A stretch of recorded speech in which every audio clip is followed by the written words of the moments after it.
Hello, everybody. Welcome to another episode of Legacy Leaders. I'm Scott McMeans, and today I'm with Elizabeth Wangugi from Exclusive Excursions. I didn't want to butcher your last name, so I think I got it right. Elizabeth, thank you for joining us. I'm excited to listen to your story. Exclusive Excursions, tell us a little bit about yourself, about the business, and how you got here. So the microphone and camera are yours. Go tell us what you have. Okay. Well, Exclusive Excursions, we do wellness events, retreats, and corporate wellness programming.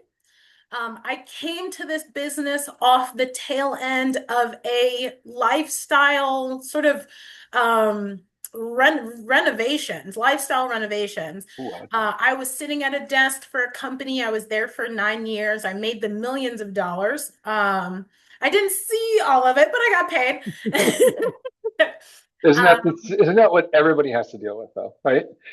Yeah, yeah. that's why you became an entrepreneur because you want to make those millions. I get you. I wanted to see the fruits of my own work, and I There you go. saw documentation that I was by right a millionaire. Um, Let's get so after at the this. This is good. time, I was about 325 pounds. I was stuck at a desk for 9 hours a day, and that was really the thing that was causing me to hate my job. It didn't even have to do with the money. I felt undervalued, and my body carried the weight of feeling like less than a person, less than a Okay. valued human. So over COVID, now I will say, that job that I had was fantastic and I was there for forever. And they also were the kind of position where I was not laid off during COVID. And so thank God for that. And over COVID, I think everyone has like a pre-COVID, post-COVID story. Yeah. So I am no exception. And during that time, over lockdown and for the 2 years after, I'd ended up losing about 120 pounds, and I've kept it off ever since. So Um, awesome. I yeah. love that part of the story. I consider myself an athlete, but most of my day to day is event planning and strategic operations. So I went on sabbatical. I went on a 28-day sabbatical. I was in Nairobi, Kenya for 25 days and Italy and Amsterdam and some places. And the goal was for the very first time in my life as an adult to just allow life to happen to me. And there was no Yeah, plans and there was no like itineraries. I just had to allow my mind and my body to be durable enough and flexible enough to just let life happen. And it was a revelation. I love it. Why? Why was it a revelation? um, Part of it was that I believed in order to receive blessings and whatever that might Mhm. be, monetary blessings or lifestyle, whatever. But in order to do it, I had to be busy and at work 24/7, grinding, grinding, grinding, busy and at work in order to have good things. And I spent about a month doing no work at all. And I had more blessings in those 30 days and more opportunity in those 30 days than I'd ever had. And while that was happening, something else was sort of simultaneously happening. While I was in Nairobi, Kenya, a cousin had just sort of gently pulled me aside and was just like, why are you so convinced you're unloved? Hmm. And it was big. And that feeling of being unloved and being unvalued and undervalued, it took a while for me to unlearn that and grow out of it. And when I decided what kind of woman I did want to be, really everything changed. So I came home, got incorporated, and from there, it's been like a nonstop wild ride journey of my own personal health and spreading my own personal health and the lessons I've learned and my just naturally inhabiting organizational and event planning skills and using that as a facility to help the world heal and recover as well. What an amazing opportunity that you've taken from COVID and I don't want to say heartbreak because I don't know if that's the right word, but what you've described is somebody that was looking for something but didn't know how to find it. And once you finally let go and embrace the world around you for what it is and what it can contribute, you ended up finding clarity. And that's an amazing story, right? There's the old saying when COVID was around, you're either going to be a chunk, a drunk, or a hunk when you come out of COVID, right? Wow. Because all we did was sit around. So you're either going to exercise your tail off and become a hunk, you're going to drink your tail off because that's nothing else to do. You'll be a drunk, or you'll eat and you'll become a chunk, right? So those are the three things. You took a completely different path and said, you know what? I don't want to do any of that. I want to find me and address the things that maybe were not necessarily forgotten, but unpaid attention to. And the one thing that I find a really interesting connection, Elizabeth, is the comment you made. When I was busy and I was doing all these great things, I just thought opportunity was going to come my way. And because you were so busy, you never actually looked in the right direction for the opportunity until you were not looking and opportunity finally knocked and said, "Hey, I got something for you." So it's an interesting story. It's an interesting lesson, I think, to learn in that when you're constantly looking for something, you'll never find it. When you are prepared for it, it'll find you, right? That's pretty So interesting, yes. pretty cool. So now, exclusive excursions, you do wellness retreats and events for people trying to get back into a better swing. Explain a little bit more about what you do in your events. Okay.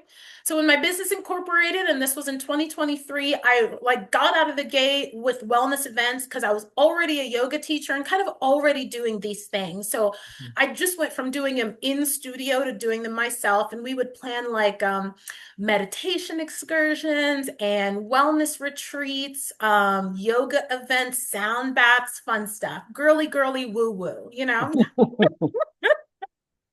Um, And from there, and from my classes, I saw so clearly burnout is not something you can change in a workshop. Burnout is not something you can cure with, a 1 hour yoga class, even if it's a couple times a week.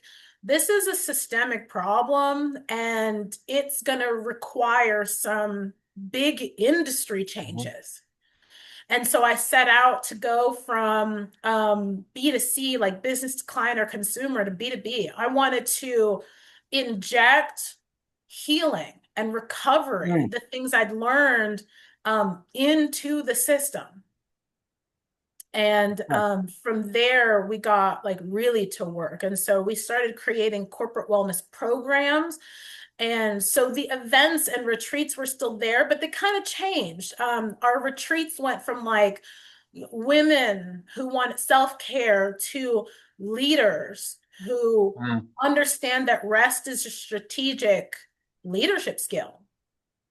yeah.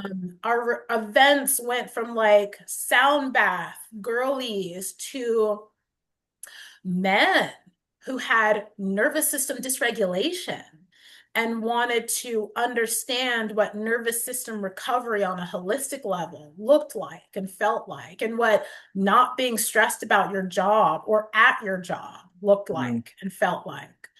And then corporate wellness programs, which are okay, you're a business and you're tired of the churn. You are tired of wasting money on turnover. And you want to go from a mass hire, mass fire model to a strategic operations and longevity model, where you want to be very selective about the kind of people you bring into your business. And so that's what we look like now. that's incredible. I love the idea of strategic selection and making sure you have the right people hired into the right organization. Or, in other words, as I like to say to all my clients, let's build the business that reflects you. And as long as you're not an asshole, you will get people that are attracted to come work with you that are also not assholes. So you have a really cool environment, but it all starts with whomever owns or is the leader of that organization. They need to be the lightning rod for all the stuff that goes on out external to the business, but they're also the pulsating point of the organization that allows the environment to flourish and be throughout, as opposed to one or two things that are written on a wall that you say you follow, but you really don't.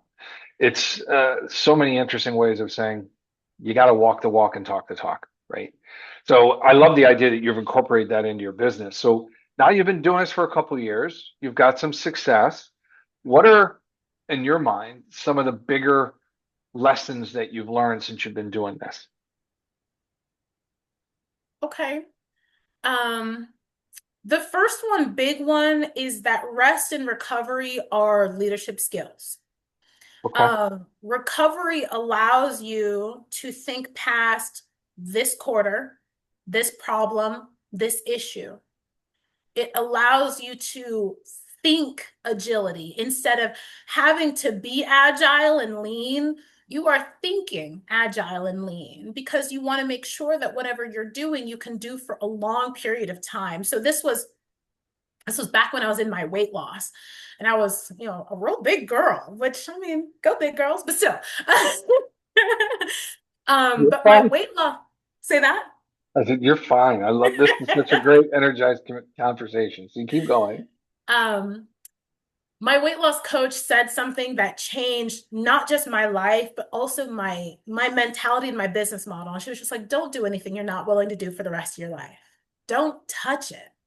Mhm. That is diets, that is workouts, that is business models, strategies, employees. If you're not willing to deal with this person, do this thing forever. Don't touch it. And it weeds things out very quickly.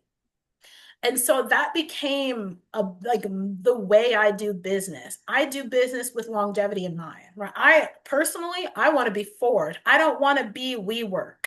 I want to be forward. We've been around for 100 years. And because we think holistically and we have agility and we think past this fiscal cycle, regime, whatever, quarterly statement, we're going to act that way. Okay. So how do you incorporate that into your business? What's your secret? Oh, okay. Um, let's see. That's a really good question.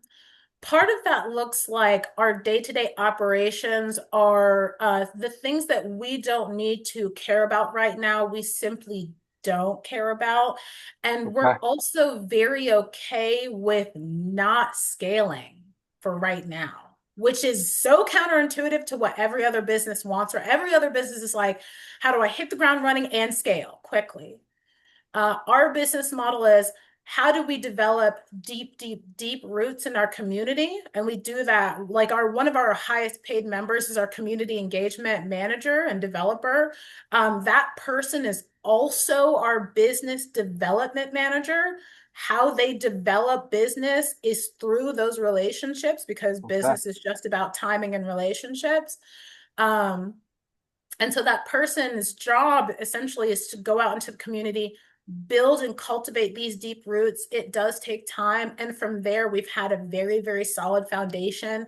And even though our success isn't scaled, so it's not like on a national level, it is quite wonderful. So it's successes in the form of expertise, accreditation, awards, contracts with people who see our value. Okay. That's a different way of thinking about it. And I'm using your example, Elizabeth. You say scale, and that's a huge word, and everybody thinks about I need to scale my business. But the way you're defining it, I wouldn't say you're not scaling. I would say you're building a foundation that is going to last for a long time.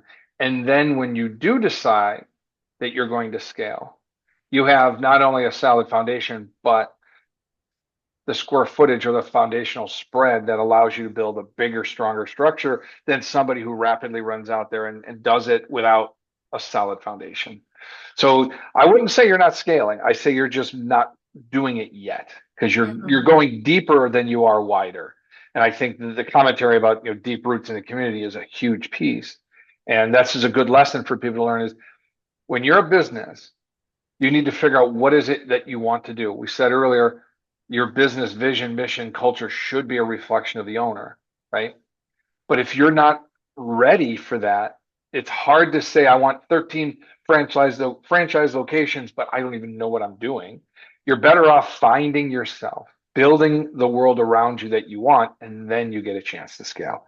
It's all about the very foundations are the things that you can step on to get to the next level.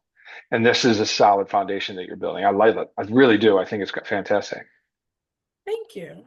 Yeah. So now that we've got some lessons, I want to hear about your biggest challenge and how did you beat that or how did you overcome that challenge? Ooh, okay. Um, as a new business owner, I would say my biggest challenge at the beginning was understanding what to do and understanding prioritizing what to do. Hmm. When you first open your doors, it typically sort of looks like one of two things. You like step out in shoes that are too big and grow into them, Hmm. or Good you analogy. step out barefoot and are crafting your own shoes. Right. Okay. There's there's two different analogies. hmm Which one were Um, you? Which one were I was you? crafting my own shoes, baby. I was building the plane while I was flying it for real. Okay. Okay, so interesting. Let's take a step back. What we said earlier about building stronger, deeper roots. hmm Okay, that comes from you didn't have anything to start with, so you weren't bigger than you wanted to be. You weren't smaller than you thought. You were just you, and this exclusive excursion idea was put into your head, and now you're trying to make it a reality. hmm So without the shoes, without any structure, you built it. hmm And now look back over your shoulder and see what you've done over the last 4 or 5 years since COVID, and now you've been doing this. Now look at yourself, see how far away you are from that original spot, right? Isn't that the wonderful? That's the joy of knowing what you've done. Is if I were to ask you 5 years ago, 4 years ago when you started this, do you really think you'd ever get to be where you are right now? Oh my God. And let me just tell you this for all those who are listening. You have no idea how powerful you are until you let yourself become it. Hmm. And also, people will not give you the opportunities. Also, you have to build your own table sometimes. Oh, I Um, like that. Yeah, yeah, this is from Marlon Wayans. Marlon Wayans is one of my favorites. Comes from the Wayans family, and they were big proponent. No, their family is big in Hollywood now, and it's a legacy family in Hollywood, right up there with everybody else, Julia Roberts, or whatever, the Baldwins. But he was given no parts. He was given no entry, and was just like, all right, I guess it's me. Like, this is me and me now. Yeah. And that was also my story. This is between me and me, and almost had nothing to do with any of y'all. Okay. Well, here's an interesting thing, and I want to challenge you hmm because I love the idea this is between me and me. But at some point, you do recognize that Elizabeth and Elizabeth only can only go so far. So when is it from a lessons learned challenge accepted and beaten? When is it that you reach out your hand and grab somebody else and allow them to help you? Or better yet, when do you reach out your hand and ask for help? Ooh, okay. So this kind of goes back to the challenge when I opened my doors. I was also afraid. And luckily, I come from a yoga background where we understand stretching, we Hmm? understand stretch goals, and we understand being uncomfortable is a good thing. And so at the beginning, I was terrified, and I literally to this day haven't done a single thing alone. My first event I ever did was with a girlfriend of mine, and she was a small business owner, and I was brand spanking new, and was just like, I can do this, you can do that. Let's put those things together and call it an event Yeah. and invite all of our girlfriends over. And we did, and it was a hit.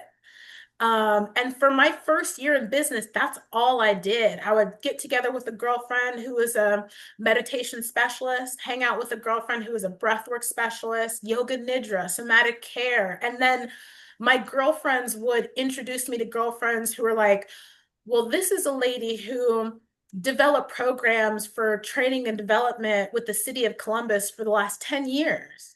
Oh, And wow. yeah, I was like, oh, for corporate wellness, I need her. This was a lady who was a psychiatrist in the Gold Coast and came to America and lost her certification, but all of her wisdom and knowledge from being a psychiatrist and psychotherapist for forever and understanding like social interactions and work Mm. interactions, I need her to consult on these business programs that we're developing. And it just became like, I'm I know I'm not someone who can do it alone. I'm not going to pretend that I can, even Sure. though my internal challenge is a challenge between me and who I think I am and what I can do. I don't ever have to do anything alone, and I'm not going to pretend that I know how to, you know? Okay, no, that's a really good statement because I don't want to I don't want to say between me and me, like you said. I know what that means, right? Mhm. This is me challenging myself to step outside my box, get uncomfortable, grow into a new space. Okay, you keep doing that. But at some point, like I said, you can only go so far, and that's why it's important to know that there are people, resources out there that can help. And I think one of the bigger challenges that small business owners have is a level of hubris or humility, the humility that they don't have because they don't want to fail. But if they ask somebody for help, they think they're failing. And vulnerability is one of the bigger things that we need as a business owner to understand. I don't have the answer to everything. If I can ask somebody to help and they help me, it's not because they feel sorry for me, it's because they see value in what I can bring. And that's a huge lesson because I think a lot of people are uncomfortable asking for help because they don't want to be viewed negatively. But if you ask for help and somebody gives it to you, it's not because they're being gracious, and I'm sure they are, but they're doing it because they know you need the help and they see the value in what you can because of that help. To me, that's one of the more powerful things somebody can do is actually recognize I have a great idea, I have a great thing, and instead of this being between me and me, I want to bring somebody in that can help me get better than me so I can do this for everybody else. Pretty cool. That is exactly where my business is now, and it's amazing. Good. I love to hear that. I love to hear that. So, okay, when you say that's where your business is now, how would you describe your business to somebody? Okay. Um, I would describe my business as the founding business of the NAP concert. The I nap. NAP concert, you heard me Okay. correctly. So, this was an idea that I had between me and me. And as an event planner, I really, spent the first few years of my business getting to know and fully understanding my niche, you know? And so my business is events and retreats, and my journey was coming to health and wellness. And so Okay. that meant sort of like, say, for example, I was in college. My thesis statement now is I believe that it is not only profitable, but imperative that we make health of human bodies the thing, right? Like the thing. Okay. And it has to be one of the most important things in business. Like based on what I'm seeing with burnout, health of the average human body has to be one of the most important things in business. And Mm. so I went to a girlfriend of mine, and she'd been in event planning specifically that had to do with concerts. And I'd never done a concert, but I did know of this really cool guy on YouTube who he was a composer, and he had composed an 8-hour sleep concert. He understood that people are not getting enough sleep.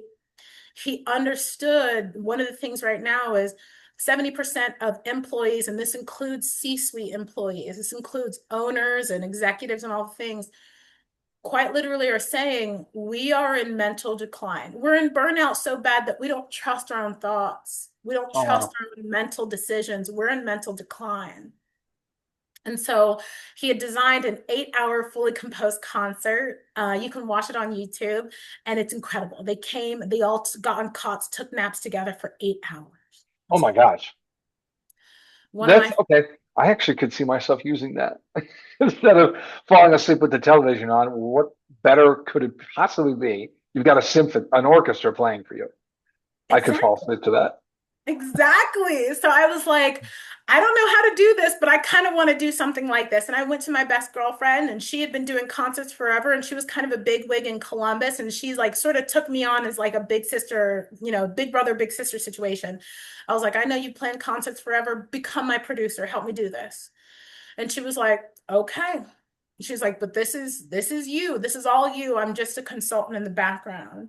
Oh, And what I did know is like, I'm going to need a lot of help. So I developed a board and now I'm running a board. Wow. Three Look at months you. ago, I was a entry level employee and now I run a board. So you really don't know. Like you Real really, quick, yeah. you never know how powerful you are until you actually step out and do it. I think I just quoted you, by the way. Right? No, that's impressive. Holy crap. Holy crap. But it Yeah, was just because I asked for help because I was like, well, I've got a doctor friend, or I've got a concert planning friend, I've got a mhm, naturopathic nurse girly. And it was just like, I've got to do this thing. God has put it on my heart to do this thing. Help me, please. And they're like, well, you're the yeah, boss. And now I run a board. And the thing about it is no successful brand names go alone. They no, only go together. yeah. It's crazy how far a small business is capable of going if it would just get out of its own way. Okay. And I don't say that because it's so easy to run a business. I know it's not easy to run a business. What I do know is how you run your business has everything to do with how well it'll succeed. Right. So you say a brand can't go alone. Okay. You probably could push a brand as far as you can. But once brands get to be so big, they do need help because they can't grow any bigger than they already are. So think about that from your small business. What kind of help is out there that I could ask to get beyond me and me and say, all right, again, I'm a landscaper. What partner in my neighborhood could I get together with to make a better offering for me and that person and that other business? I don't know what it would be, but let's just say a landscaper and a concrete paving company got together. They could probably do some really amazing stuff, right? What about I don't know. There's plenty of opportunities, but if you think about what's adjacent to what you do, you could probably find a really good brand partner to help you push your stuff around. That's a Not good idea. only is that the right way to do business, but that is how the big brands that we know, love, and recognize do business. Like Yeah. this, so this is what I learned from my old jobby job. So if you're transitioning from employee to business owner, you might do it while like a side hustle style, and you might still have a job for a little while. And I'm so grateful that I worked while I was developing my business because one of the things I learned is market placement saturation. And the Mhm. example that they gave was Disney is an animation company, but Mhm. they made things that were so loved that they just had to get into product creation in toys. So they were like, well, now we have to make toys. So they Yeah. became toy creators. And then they made this product in toys and in animation. So they're on TV and they're on the store shelves, but the kids can't seem to get enough. So now they made a theme park. Well, the theme park has to travel, so then they get into cruises. And it's this Yeah. big, and well, I can't just be on cruise. I've got to do this, I've got to do that. All of a sudden, you can't get away from Disney even if you try. Yeah. It's a And solid so, point. yeah. So for me, how I plan on doing business, how I plan on scaling is getting with companies who are just to the left of what I do Yeah. and asking them for help and saying, hey, wherever I go, you go now. We go together and we're going to make some money. But more importantly, we're going to saturate our people's lives so they don't have to worry about anything, you Yeah. know?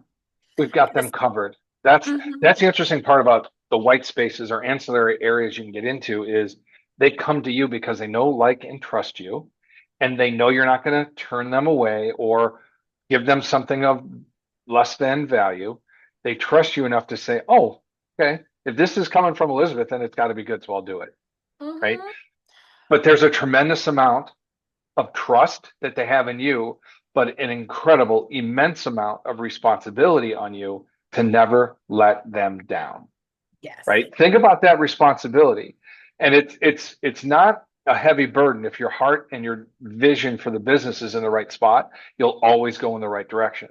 But think about some of those businesses that leverage and take advantage of somebody holding such a strong admiration for them, and they ultimately are let down because they didn't fulfill their obligation. And I would suggest if you went through the annals of history, you could find a number of brands that have kind of gone through that and just been, no, we're not going to do that anymore. Our fan base or our clientele doesn't like that anymore. It's crazy what branding in the wrong direction can do. But for me, it's all about the customer experience too, right? If you Hmm. have a great customer experience, people are willing to put up with a few hicks in the road, but for the most part, they expect and demand you to treat them well. And when you Hmm. do, they reward you handsomely. So you've Yes. got this really cool aura about you and about your business, which is interesting because not knowing what the conversation is going to be on these podcasts, I always find it interesting that there's always something unique. And with you, there has been so many different turns and twists that I think I found for the audience a lot of really interesting insights on how to be a better business person. But you've put a flame under the candle, which is let your light shine in a different way and allow people to see it. So I appreciate that, Elizabeth. Thank you very much for that. No, thank you so much for your time. Oh my God, I it was great. genuinely. We've got 3 minutes. Okay, I want to Okay. ask you one last question. Yeah.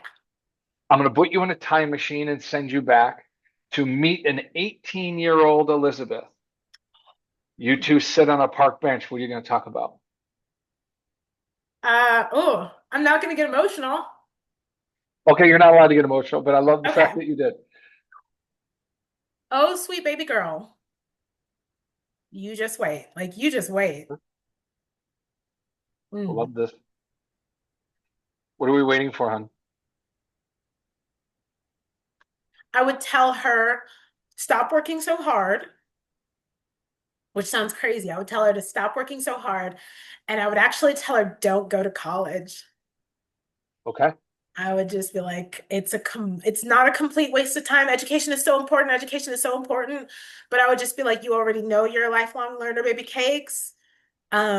Stop listening to people who don't actually know you. You know you, and I love you the most. Oh, beautiful. Beautiful. That's a perfect way to end this conversation. Thank you so much, Elizabeth, for sharing. And I really want to thank you for being vulnerable because this was it was real and raw. And thank you for that because that's important. Thank you so much. This Oh, was it's my awesome. pleasure. It's my pleasure. We'll Yeah. see everybody on the next episode of Legacy Leaders. Bye. Right. Yeah.